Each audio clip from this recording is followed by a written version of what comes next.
should you buy an Audi A3 Black Edition TFSI 1.5? Well, this owner did, as you can see here, and we're here with a 2026 Audi A3 Black Edition. I'm super excited to kind of go through this. We're going to go through it with the owner, talk about the car, go for a drive, see what it's like, and kind of come up with a bit of a conclusion. And yeah, I'm really excited to share this because I've been a big fan of these TFSI engines, but equally it's just a cool car. And coming from someone who's driven like the S3 and the RS3, surprisingly, there's a lot of similarities as well. So let's go through sort of like a little walk around with this. So yeah, thank you, welcome back again to the channel. If people have seen a previous video with the Golf R. So yeah, let's just go through a little bit of this. So you've had this car about a week, is that right? From the 24th. 24th of March, so about 2 weeks now. And yeah, I mean, straight away, I can tell the Daytona grey paint looks amazing. We have had a little bit of rain just before coming here, so unfortunately it's got some rain marks with the S-line. But there's also, they give like so many options with colours with these Black Editions too. They do. It looks... I think there's 8 different colour options to choose from. I mean, probably, Sam, you'd put like an overlay on the amount of colours that there are to choose from. The thing is, you can get like, the blues look really cool, the green looks cool, the yellow looks cool. Something that I'd love to see in the Golf range isn't there, but I am a fan. I have a limestone grey Golf R. This is proper subtle incognito spec. And actually, this is one of the first 2026 plate kind of cars I've kind of seen. Yeah, let's, so with the Black Edition, what do you kind of get? So it's essentially, believe it or not, it's just like blacked out front panels. So like the panels that you see here, I believe they're more blacked out. Yeah. You get different wheels. And it's good feeling black actually, just feeling that. Yeah. It's like... It's not like that horrible from VW range plastic, The wheels are different compared to the S-Line. 19-inch. 19s. I mean, they're both 19s, but I think the design is different. Yeah, and they're just called Y-spoke diamond matte finish. Exactly. And you've actually got Audi Sport written there. Yeah, exactly. Didn't realise that. Yep. Really nice. And Bridgestone Potenzas, so 235 section. Is it Potenzas? Bridgestones? Might have to go around to the other wheel to see it because the sun might be on it. Let's check it out. I love this paint because I had an Audi SQ5, which again, another video I'd recommend people checking out. And it made the car for me. It really did. And you can get this colour on the RS3 and, and the other one S3 as well. Yeah, so it just says Bridgestone. Yeah, it just says Bridgestone. Well, there's nothing else to it. And definitely low profile, a nice little protection to protect your 19-inch wheels. But we were kind of talking that in any other car, like if you got, I mean, people familiar with my channel with the likes of the Golf R, that's like a 1,500 quid option on everything else. On the Black Edition, standard. Absolutely standard. And I quite like how it fills in there. That looks really nice. Obviously, smaller brakes than the R. But that's to be, that's to be expected. It's not a powerful, fast car. That's not what it's kind of designed for. And exactly. And even when we parked it up and we came out, you mentioned sort of straight away, it's quite low. It does look quite low. I don't know if it's just a perception thing. Hopefully, kind of on camera, you can kind of see. Yeah, it definitely is a little bit lower. But, so you get the blacked out Audi badge. Yes, and then you get some blacked out trims at the back as well. From what I know, mirrors, I think they're also blacked out. So they're black mirror caps. Mirror caps shown there, which again looks quite nice as part of it. And you mentioned the Matrix LED lights as part of the tech pack. It's part of the tech pack, yeah. And that's what you've optioned on. But you still get LEDs as standards. Okay. So you only see it at night.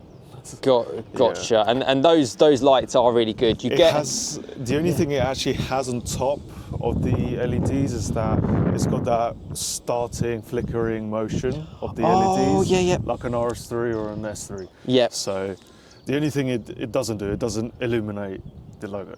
Yeah. So Although I did see it when you open the door, you get the Audi you still badge. get the Audi, yes, That, exactly. that is cool.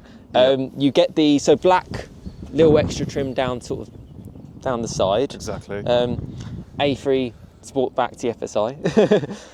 Tint, I guess the 90% tints, that's standard Black Edition. Yeah. Well, in fairness, it should be ETFSI, not TFSI. You can option with the Technology Pack Pro, which would give you the pan roof and a few other bits. Yeah, it's quite expensive options. It's £3,500 option. That's a lot. And to bear in mind with the option paint and the black trim, you are going to the £40,000 bracket. Yeah. So. And this car spec'd to your level was less than that. It was less than that, yeah. And then you've got at the back, no exhaust tips. No, and no fake exhaust tips as well. So nothing kind of fake in it. But exactly. A good look. I always kind of love the new kind of like design of the lights. Yeah. Plenty of space. I mean, it's exactly the same as like an S3, just without the exhausts. And different diffuser, should we say? Yeah, a different kind of effect there. I like the piano kind of type black around it.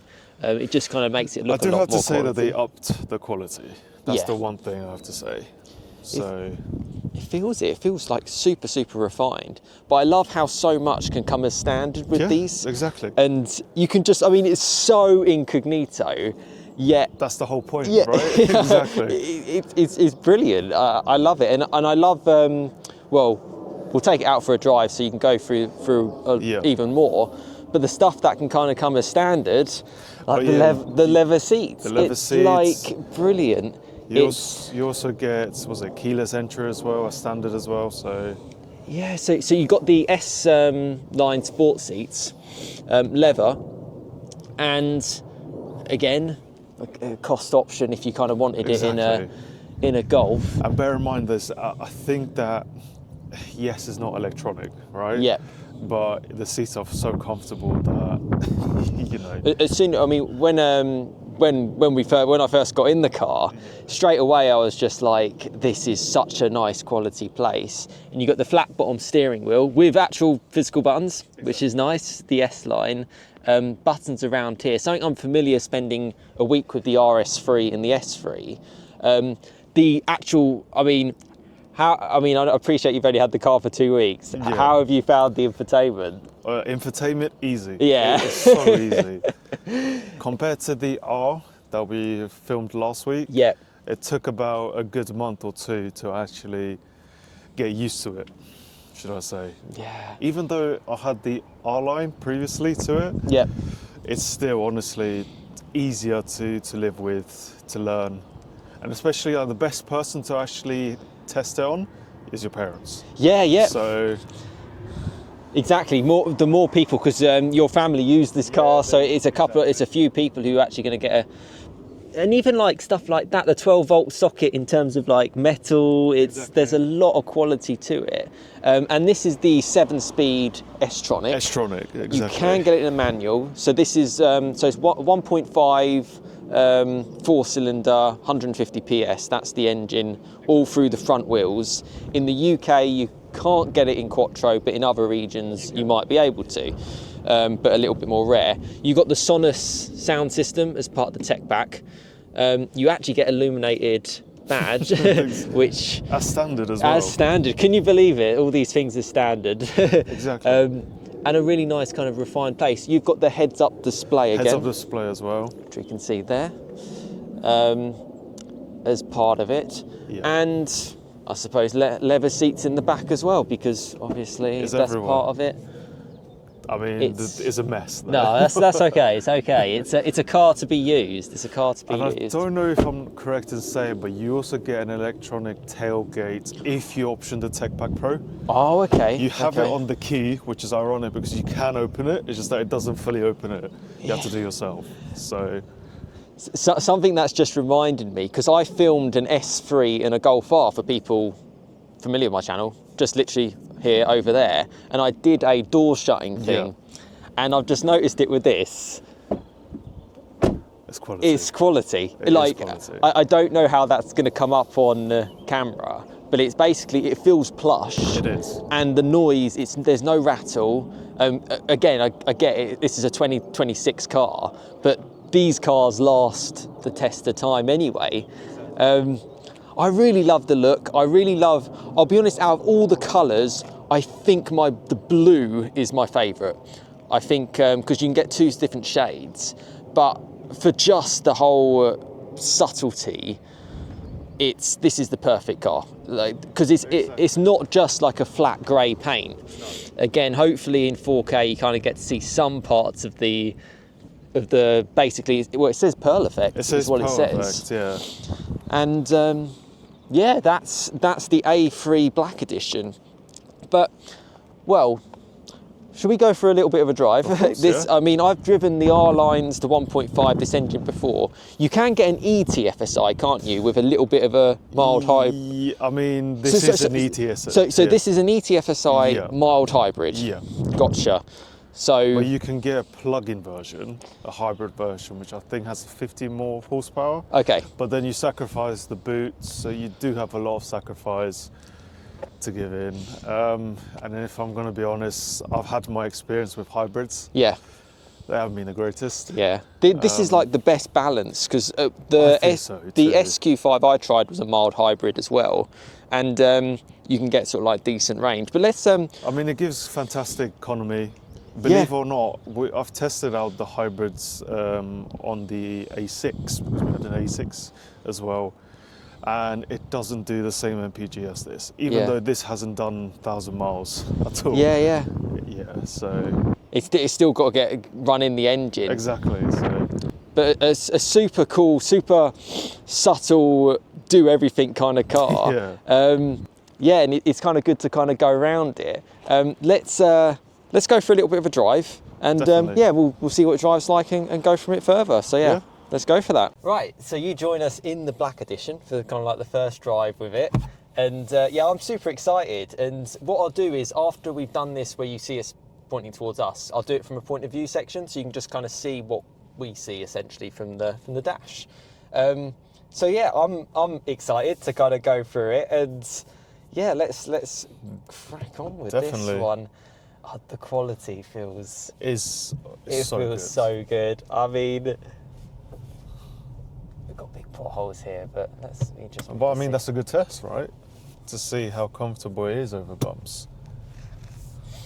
I'm quite happy sitting here, to say the least, and that sort of smoothness of the engine is really nice, and I think it's a big point of a car to have the 4-cylinder to be a 1.5. Exactly. You know, I've driven, I know it's a different class of car, but like a Fiesta ST with the 3-cylinder just doesn't make quite the same amount of noise. As a 4-cylinder. It's a little bit rough, if I'm honest.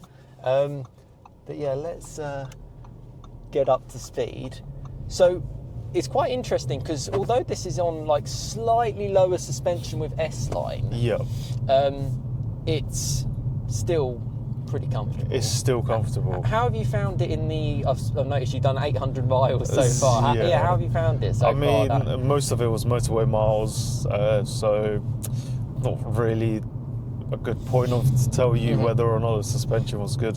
One thing I have to say is that driving in city driving, so like London, which I mostly do anyways with this car, it's night and day compared to the R that we filmed last week. So this car really is comfortable with a bump, but then of course if you go into a pothole you still feel it. So it's not like you're in the 17s or in the 18s. No, and you still feel it. It feels like that is due to the 19-inch low profile alloy wheels, like it, because it has enough sort of like roll with it. Exactly. But yeah, I'm getting some connection with. Obviously, we're just in comfort. We're just taking it easy early on. I love the wheel. I love how you've got metal a little bit on the paddles. Gearbox feels nice and smooth, easy. Yeah. Love the infotainment. I mean, all the positives that I loved with the S3 and the RS3, it's exactly the same. It's exactly the same. There's no difference. Like the seats are exactly the same as the S3s. It's a great small car, to be honest. And just to let you know, we did actually fit, we fit 4 people in the in the car. Oh yeah. So it's actually quite spacious as well. So, like, you have to think, do you really need a big car? Like, if you can fit 4 people in the car here, plus a dog, with boot space at the back as well. Yeah. Is it really a need for like an A6 that we had? Well, yeah, that's what I was going to say. You came from the A6. A6 to this. And it's just a miniature version of an A6, which has all the bells and whistles that you need in terms of technology. But then you also have that factor that it's not too big, especially for London. So yeah, it's not too big, but it's like it's big enough. Exactly. To offer a lot. Nice feel to the steering wheel. I like the flat bottom steering. Yeah. That's just comfort. I mean, there's no problems getting up to speed. No, exactly. So yeah, it's a big smile factor for me. Particularly as I was literally on this road with the S3 and the RS3. Yeah. Feels, yeah. I'm trying to think with like initial impressions, like with road noise and stuff. I suppose the tyres, you can hear them a little bit more because they're bigger. I mean, we're going about 60 right now. Yeah, 60. It's windy. So, it's open. But then at the end of the day, when you play music, when you listen to the radio, you don't really hear that much noise. Brakes feel good. Yeah, I mean they are new. Yeah. So, I mean, this is literally a brand spanking 2026 car.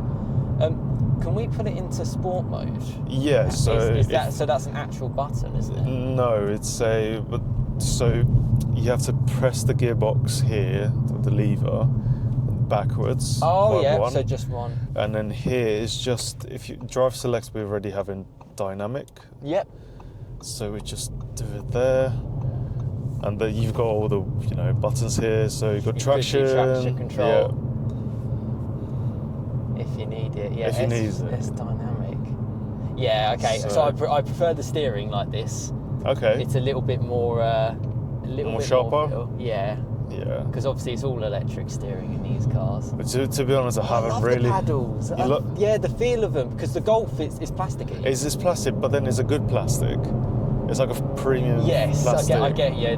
It's like a plushy type. Whereas this is more of I would say a cheap metal padding. Yeah, I think. Well, the thing is, the S3 that I drove was. Did it have the same pedals? It didn't even. They didn't have metal with it. No, not at all. They only put it in later on. Oh wow. Yeah, on on the facelift S3s. It doesn't feel too much different to the. So just for me to know, because I haven't driven an S3, it has worse looking and worse feeling paddles than this car. For early facelift S3s, okay. and then it's very confusing. Then they put them in. Okay, I'm actually surprised, Yeah, very, very surprising. I've got to say, I'm enjoying it. Is it a car that you can come out for like a fun drive in the same way as, say, your Golf R? Probably not. That's the whole point. It's never going to be. But then this is not a car that should be doing these things. It's not its rival, is it? So no. I mean, I'll probably say that this only compares to like the Mercedes A-Class is not in production anymore, isn't it? They finished off. So the only competitor is the BMW 1 Series, which I haven't tested out, and then the R-Line I have. So, and I can tell you that this is more sportier. Yeah. In the sense that it just has a better gearbox. Even like the indicators and everything has that premium quality. It's what you're kind of paying for, really. Oh, exactly. That's the truth. At the end of the day, is it that much more expensive than an R-Line? Yes. If you option with all of these options in the Golf, because I know for a fact that when I was speccing the Golf R, the S3 has a lot of standard options compared to the Golf R, which it doesn't. Yeah. So I tell you what, the gearbox is good. I'm on the manual mode. Yeah. And it's got a good front end. I like the feel of it, and I know what you mean. How it's got no weight at the rear. Exactly, it's got no weight at the rear. Everything is at the front. Yeah. So. And I mean, it was only last week we were in your R. Yeah. this feels a lot more stable on these roads. It I mean, does. it's the identical sort of a bit of bumpy 60 national speed limit roads. It feels you can. I mean, we're going the same speed because that's the speed limit of the road. No, exactly. It definitely doesn't feel slow. Good brakes, good quality car, and a really, really pleasant place to be. It really is. Yeah, you know, congratulations for getting it, because when I last went to like an Audi dealer near me, and I kept seeing these black editions, I was like, I'd love to have the opportunity to drive one. And for you to say, oh yeah, we got one 2 weeks ago, and it was like to have the opportunity to try it. So I really, really am grateful for that. It's nice, and I'm having a good time. I mean, that's the whole point, right? With front wheel drive cars, you can really kind of get stuck into like the corners, and you sort of have to feel it feels nice. It's a good little 1.5. It is, yeah. And from someone who's driven the R-Line quite a lot, which I drove one with a manual, I drove one with the auto as well. Yeah. This feels a lot more plusher. I'm not going to lie. I know it's the same platform. It is the same platform, but I think we spoke about this earlier, that I think it's to do with the gearbox. Yeah. This has an S-tronic. I'm not too sure if they're the same gearbox like you get in the R-Line. I'm not too sure.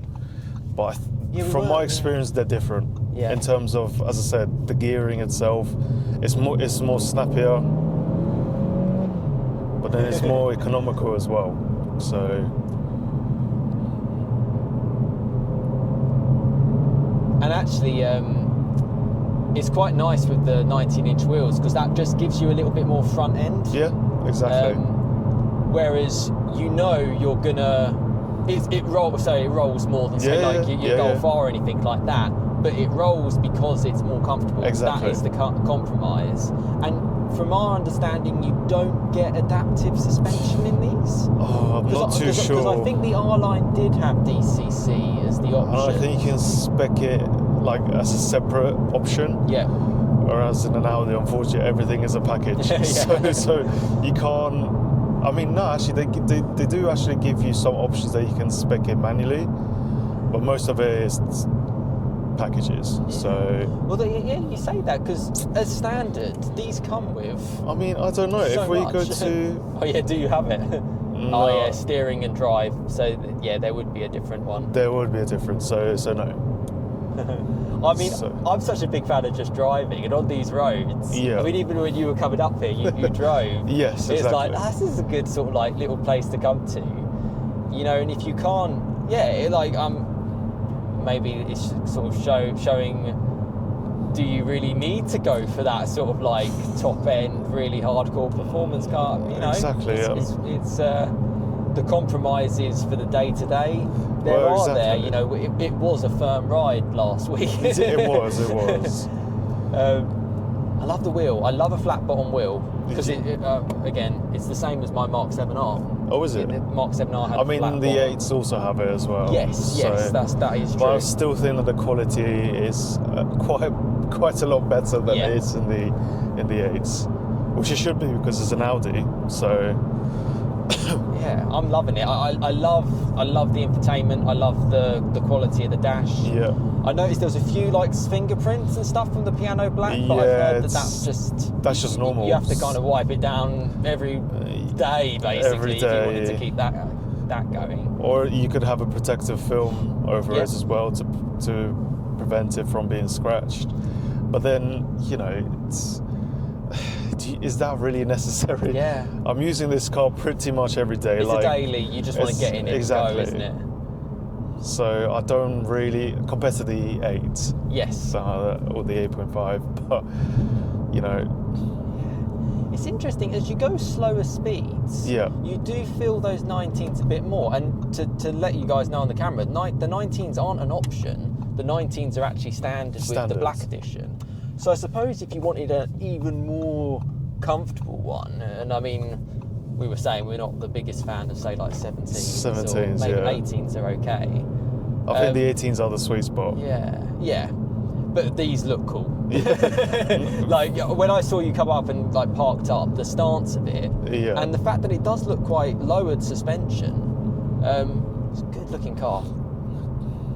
Really good. What can I say? I mean, Audi do make quite good looking cars, and they know how to make cars properly. So, but then at the same time, I think this is more just for looks, rather than actual having an impact on performance. I mean, it probably does have some performance impacts, but this car is just meant to be for city use, for everyday use. So, well, I think the whole design of the Audis with the narrower windows and that's the kind of ethos with it. It's got the style to it, and that's what I noticed with my time with the S3 facelift and the RS3. Exactly. They're, unbelievable cars. The truth is, 90% of the time you're just driving. Exactly. I mean, if you wanted like a pure weekend car,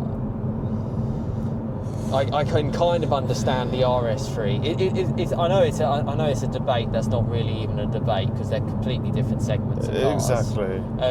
But put it this way, I wouldn't have this Black Edition and then have an RS3 on the side, because there'd just be no point. You'd have this Black Edition and maybe a sports car or something. And if you just wanted that one car that does everything, it's a damn good car. Engine note, I love the sound of a petrol engine. So same for me. It sounds good. Does it have quite the same noise? Even the 2 litre does have a bit more of a burble, obviously. Yeah. And can't be a 5-cylinder. No, of course not. They do proper sing. I'm very surprised with how good the gearbox is in manual mode, because normally, from my experience, they can be a bit garbage and just just all lacking. But I was on the pedal, and it was really doing it. How does it feel to an R-Line? Because this is more... Yeah. The more that I've spent in this, just sitting here, there is similarities. Okay. Similarities in just like the engine. The engine, of course, It's exactly the same.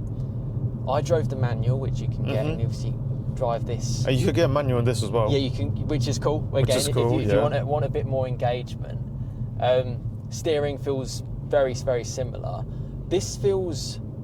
I'm almost going to say that just the Audi design is the more neutral setup. Yeah. It is that whole, it's not going to throw you about, it's not going to throw you offline.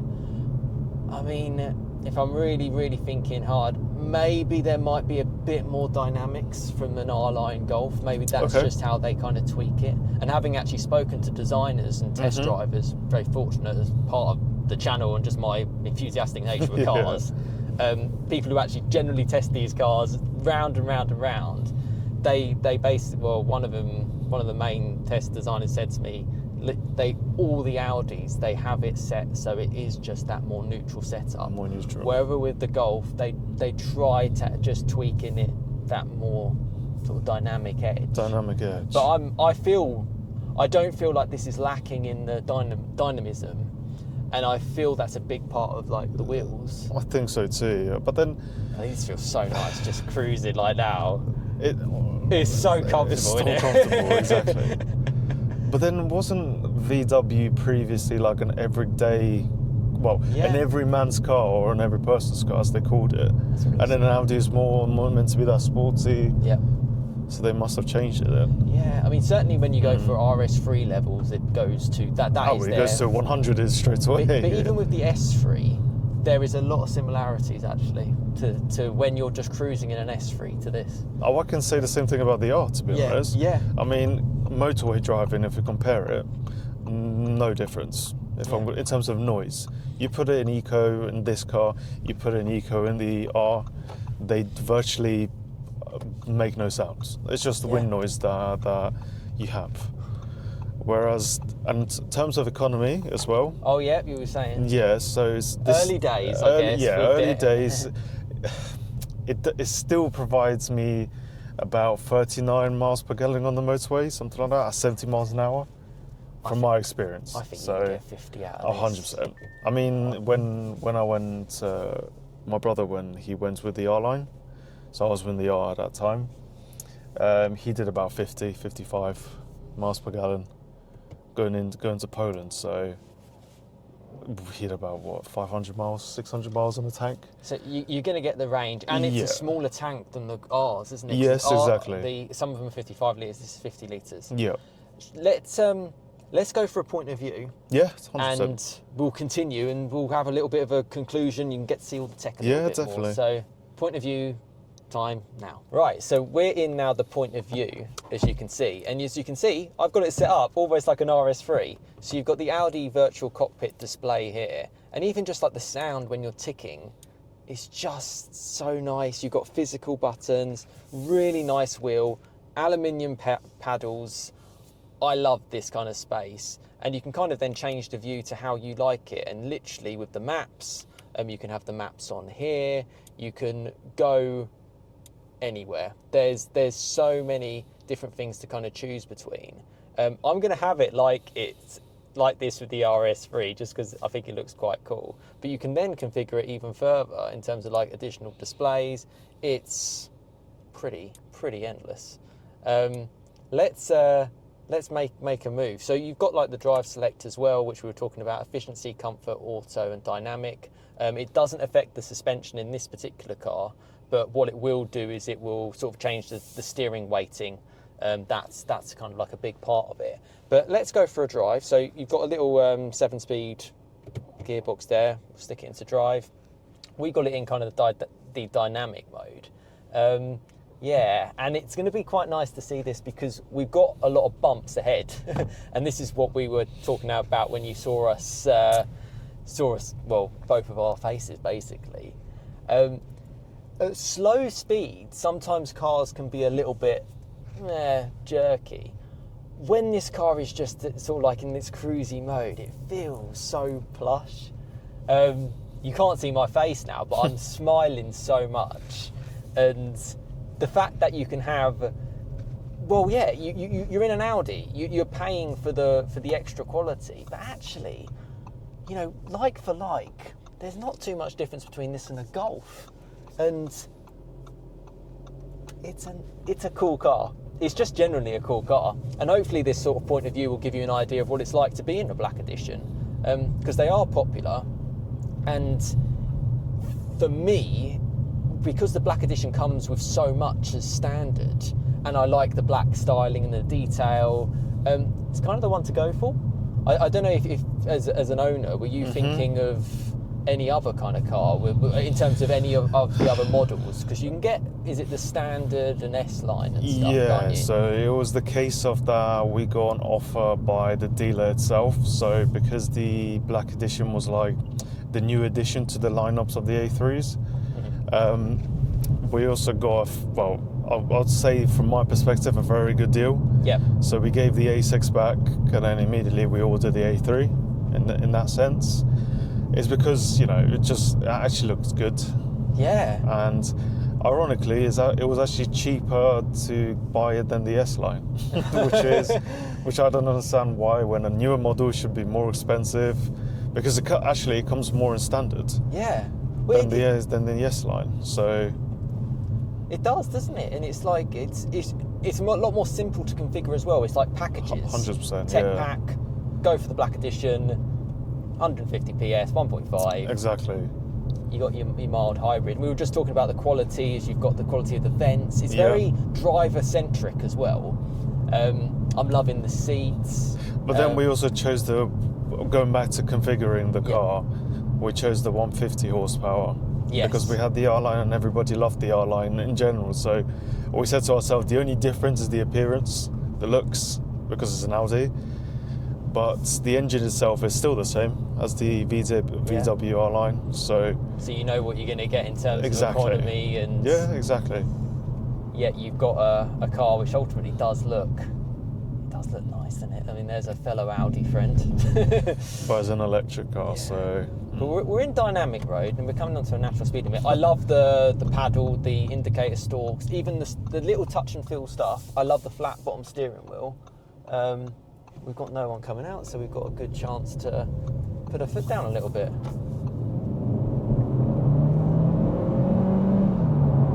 In the RS3. Yeah. And there you go. And that's up to sort of 60 mile an hour. I'm going to put it on the paddles just to kind of go through that. But it's nice. And we've got the heads-up display shown too. Yeah. Which I believe is similar to the RS3. Yeah. Look, I mean, a lot of this, well, even the dash is exactly the same. Yeah. I mean, this is the authentic sort of sporty kind of mode in your car. Yeah, exactly. And I mean, even with the S3, they pipe in RS3 sound.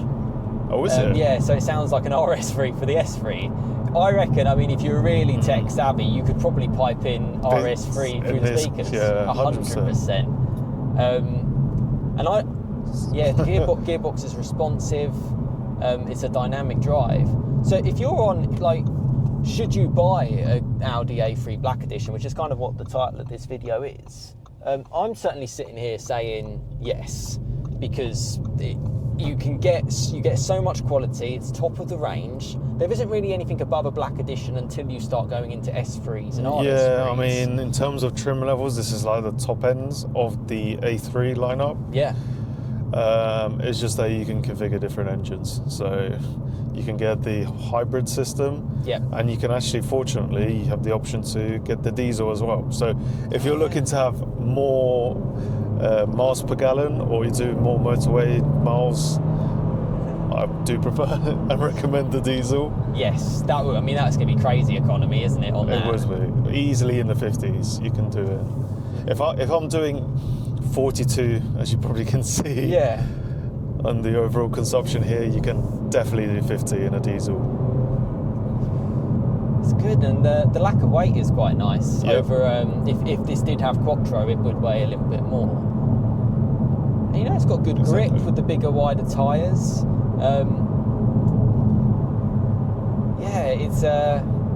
It's a fun drive, and actually on normal roads like this, back roads where it is quite bumpy and all over the place, you kind of want a car with a bit more give in the suspension, and that's where they give you a lot more confidence, and that sort of neutral feeling from an Audi. I mean, it's a fun car. Like, for me, you could go, you know, if you're a car enthusiast and you just want to go for a drive, you could just go for a drive in this car and have a really good time. And I think I would say the fact that it's on 19s makes it more dynamic. Yeah, definitely. But at the same point, flipping heck, 10,000 miles a year, no problem. You know, day to day, London driving. Exactly, because as I said, I can definitely tell you the differences from the week or two that I was experienced with this car compared to the R. Because in the R, I had to use this car for pretty much everything. Yeah. So, motorway, city driving, and long distance driving as well. And I can tell you that city driving, the R is not ideal. Yeah. This car is more suited to it. I mean, that's what it is. So, well, that's the thing. It's designed to be a sort of perfect daily. Yeah, exactly. And this is ultimately your premium hatch. It's and it feels it. The seats feel incredible. Like, to have these as standard is a really huge plus point. It means you don't really have to think too much. There's a lot of it I'm liking. I much prefer the tech than the VWs. Than say like the Golfs that you've seen on the channel. I can definitely agree with that. Yeah. And I like the steering, the handling is good. And you know, one thing that we haven't spoken about is about the comfort, even with dynamic. Oh yeah, it is comfy. It is very comfortable. It's super comfy. If we had it in Nürburgring mode in the R, it would just be bouncing left and right. Yeah. And it wouldn't be that comfortable. No. I mean, you've already seen hopefully from the point of view, how the UK is flooded with potholes. But yeah, second gear pull. And we're already doing 60 already. There's 60. Brakes feel really, really nice. Really, really nice. I'm a big fan. So what would you say to people who are looking at this car? Obviously you guys have gone for it, and so this is it. This is the 2026 car. Because we live in London. Yeah. It was a no-brainer for us to have a small, but yet not too small of a hatchback. Yeah. To first of all carry a lot of people, carry, because we will use this car for holiday as well, so it needs to be spacious as well. At the same time, because it's everyday usage that we use this car, it needs to be good premium feelings, comfortable seats first of all, and for the car to be reliable. We had the, as I said, we had the R-Line for 3 and a bit years, and nothing of that car broke. Nothing. We serviced it every year. It was doing, as I said, motorway miles, city driving. I mean, literally. I mean, apart from the fact that the engine is a little bit, as I said, gutless when you go like above 70, which you shouldn't do anyways.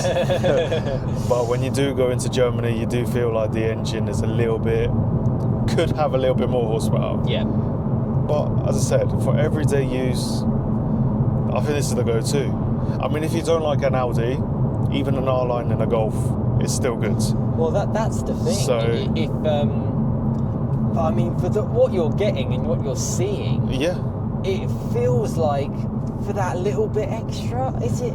Yeah, it's not cataclysmically different in price. No, of course not. But then we don't, as I said, we didn't buy it straight off the dealer. We're paying it monthly. And if anybody's just trying to know about how much you pay every month, something like that, the monthly rates, because residuals are probably slightly better on these, I would imagine, so it kind of would potentially balance itself out. We put down a £3,000 deposit on this car, and we're paying about £350 a month with all the options that we've chosen. And then in the R-Line, a couple of years ago, we put down a similar type of deposit, and it was £330 a month, and the only option we had was the black paint, and that's it. We didn't have any other options. And this is in Daytona grey. This is Daytona grey. Super nice paint. So, I mean, as I say, it's all subjective. If somebody has a lower budget, then then you'd have to look for a different car. But because this is, as I said, we had a Toyota, we had a Corolla, a Prius as well in our lifetime. We had an R-Line with this engine, and believe it or not, they've been all reliable. Ironically, the only car that hasn't been reliable to us is plug-in hybrids and EVs. Oh, that's a good point. So, with the mild hybrid in this, you just don't to feel let people know, you don't have to plug it in. It just takes care of itself, and it does give you that better economy. And actually, because it's the mild hybrid, you get a little bit better responsiveness. So when you're putting your foot down, there's no lag. There's no lag. It sort of works well in conjunction with the engine. So it's like the best blend of the electric world that we are slowly getting sucked into, to go for that mild hybrid. But then I'll be honest, I'll give you a little bit of a horror story. Oh, go for it. So we had previously to the R-Line. Yes. We had the Ford Cougar, buying a plug-in hybrid. So it was a 2.5 plug-in hybrid with about 230 PS. Some drivers, right? I already knew he was going to do it. But either way, we had 7 recalls on that car.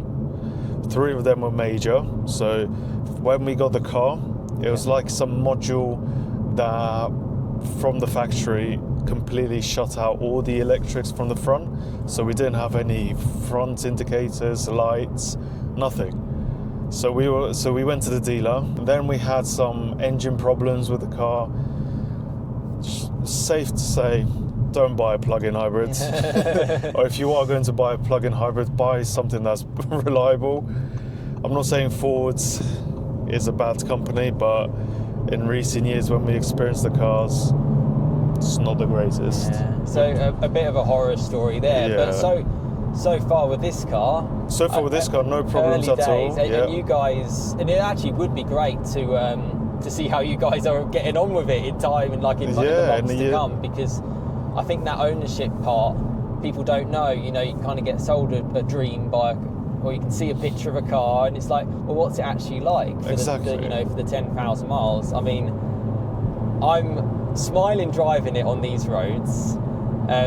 I think the car looks amazing, looks being very subjective, and it makes you kind of feel good. You get inside it and you like the leather seats, the metal sort of touch, even like touching the buttons on the touch screen and the physical nature. Exactly. The steering wheel. I'm a sucker for a flat bottom steering wheel. You know, dynamically it feels good. You know, those 19-inch low profile wheels are basically making the difference. And being a black edition, it's more kind of sporty. And actually, as we were coming up here, it was absolutely chucking it down with rain. And what I did notice was how well insulated the car was. Like, definitely. The wipers were going, it was fine. I think the only thing that I've noticed is you can hear the tyres, because they're bigger tyres. I've noticed that with all cars with 19-inch wheels. And I have a car with 18-inch wheels, so I can kind of tell that little bit difference. But the trade-off in the sense that you can have a car which, if you're a little bit more of a sportier driver, which is the majority of people who are subscribed to my channel, this does have a good balance. And have this car, enjoy it day to day, and it can be your complete one car. Yeah, definitely. If you want that complete other side, go for a sports car. Like, that is generally the thing you could potentially do. An S3 or an RS3. Exactly. You can go for that. But well, I've really enjoyed my time with this, and I hope this has helped people who are watching in terms of like, should you buy one, to give you an idea of what it's like. You know, this owner's put his money into it, and this is the car. This is what you're going to get. You know, when you drive it, this is what you're going to see from the point of view. And let me know in the comments what you think about the Black Edition. I'm going to give it a big thumbs up. I'm really excited to try this car, and I've been kind of really curious around it for quite some time. And in 2026, I'm happy. 4-cylinder, 1.5. Mild hybrid, it's got that good blend of everything. Exactly. And one thing to say, because this is unfortunately in the fuel crisis that we are right now, as we're filming this in April 2026. Exactly. I think this has the blend of everything. So if you want the car to be economical, it can be. If you wanted to have fun in the corners, it can be. And then if you wanted to have a good feeling inside and a good looking car, and it's comfy. And it's comfortable, yeah. This is the car to choose. There you go. Black Edition. I really should do some sort of like score rating, shouldn't I, on my channel, to give people an idea. What would out of 10, what would I give it for performance? I'd probably give it, because I've driven so many performance-related cars, I'm going to give it a 6.5 for the speed, which I think is fair. Respectable. I think that's respectable. It's good enough. It's not going to like blow, you know, be insanely fast, or you're not catching a Lamborghini. No, you're not going to. But you're not going to get like too embarrassed about anything else. Exactly. I might stick it back, reverse it. We've got to get to see the little camera as well on the screen. Handling wise, I really liked it, particularly with the wheel. For this kind of segment of car, I'm going to give it a 7 for handling, because I liked the balance of the fact that it didn't roll. Yeah. I thought that was quite cool. And just to let you know, that's standard. Standard with the camera. Yeah, you've got all the assists shown there. Got a lovely view as we're kind of parked up here. And I can actually take the camera down, go for a bit of a handhold moment. Yeah. Braking, I love the brakes. I think they're great. Again, it's a brand new car, but still, I can only say what I feel. Sound-wise, when you rev it higher, it feels a bit rougher. But in between 1 and 3,000, I quite liked it. It had like a nice little kind of like gentle noise.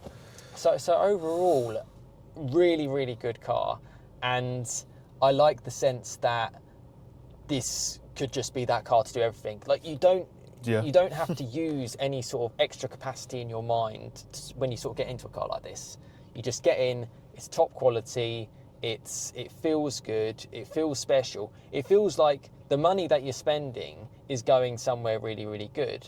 Because I often feel like when you're buying a car, percentage-wise, you're paying a chunk. So if you got a Golf R line, which again, a cool car, a great car, you're still paying 95% of your money. Do you want to spend that extra 5-10% to have what we've got here?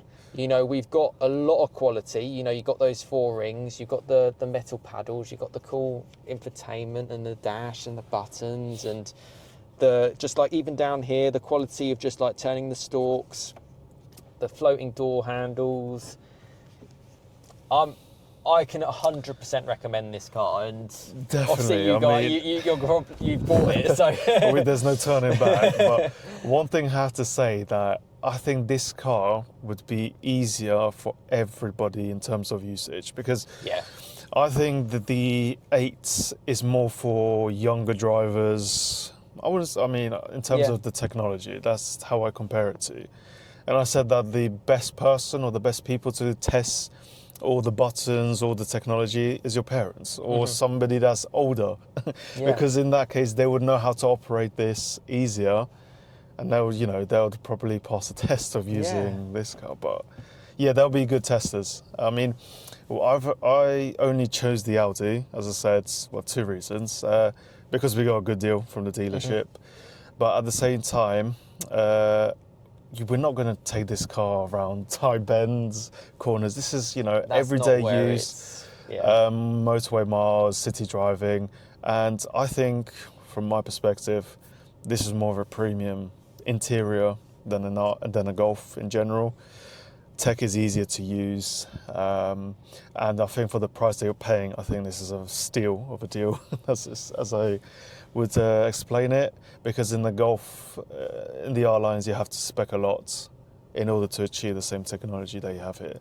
Yeah. So that's all I have to say, to be honest. I'm with you. Well, I hope you've enjoyed this video, the Black Edition. Let me know your thoughts. Let us know in the comments if you've got an Audi A3 Black Edition, just to help other owners out, people checking in, and if it's something that you're potentially curious to potentially go for. But yeah, thanks as always for sharing. No worries. And yeah, hope you've enjoyed the video. Thanks for watching.